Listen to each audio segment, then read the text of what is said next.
when you have a genuine purpose, it's not conjured up here in the analytical.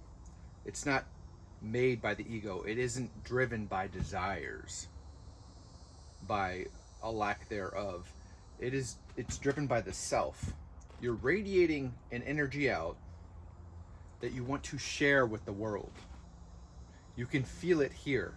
You can see it here. And then you can actually document the process of you going from lost, as Peterson would say, and deep in the void, look into the darkness, lost in the darkness, and that little bit of light shines through. That's your purpose, baby. And you feel it, you see it.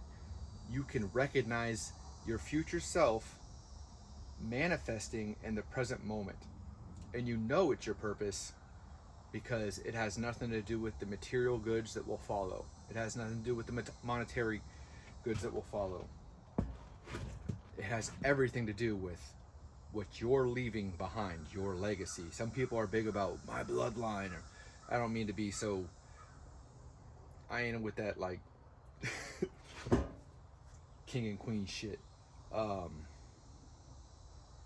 is that medieval shit? But what I'm saying is, boy, if you ain't got time, time got you. You dig?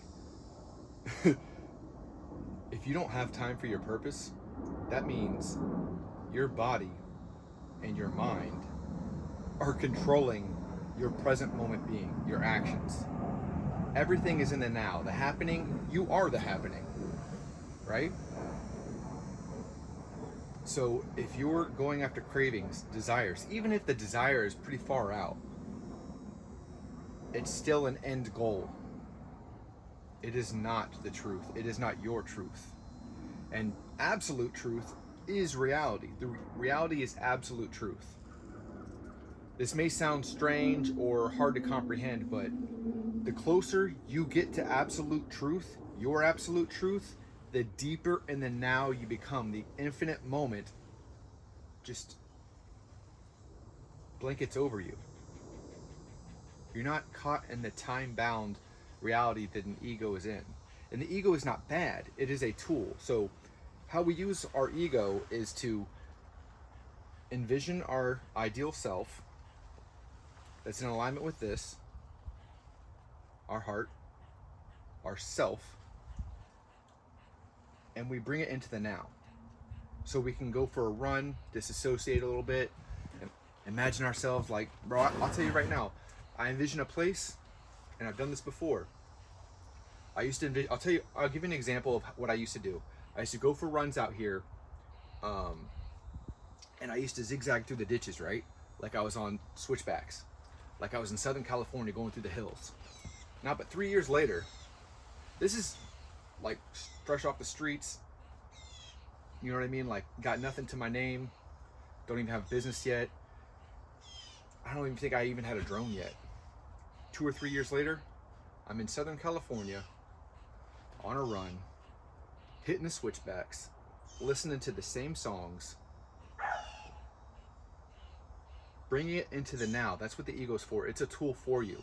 It is not a way to live in the present moment. That is a false reality.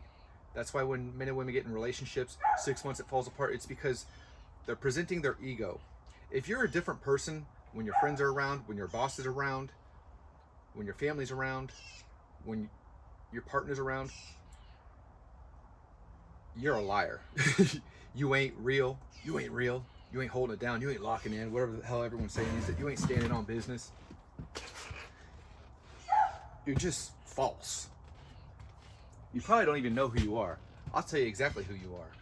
You are what you do when no one's around. So if you fester in anger, you're a punk. Bro, if you just sit there and, you know what I mean, no one's around, you get all worked up. Bro, if you're, you know what I mean, choking that chicken, you're just a pervert. That's who you are when no one's around. You've got to focus on your value to the world around you.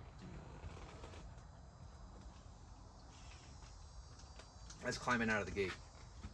All of the religions point to it. Point to your soul being the guiding force, the driving force. Like I said before, if your cravings, your habits, your routines aren't in alignment with what you feel to be right, what you feel to be true, what you stand for, then they're steering you in the present moment. If your ego, your desires, if it's, even if it's like a female, that means you don't even have desire over your own sexual energy, the lowest energy. That's way down here. That chakra is way down here, boy. Get control of that and you'll feel that energy rise. And when someone gets you all worked up, you can feel it rise. It talks about it in the Corpus Hermetica, about negative emotions rising like the tides. You'll let it rise and boom, you can do it's called like transmutation or whatever. You can turn that into a physical action. You can turn that energy into an action. Self-mastery is about knowing thyself, not knowing the world, not looking out for this. Like, it's not... The actions are a result, not of the knowledge, but the experience of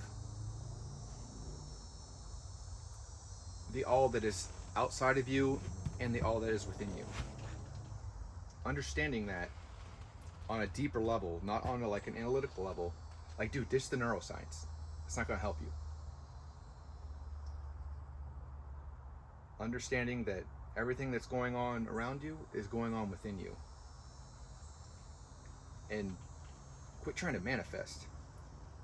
The manifestations will come on the right time. If you're not, when you stop living in the time frame, you forget about the manifestations. And then you realize, oh wow, it took me 18 months to try to get here, and then I did it in 6 weeks or something like that. You know what I mean? You're in the stream of life.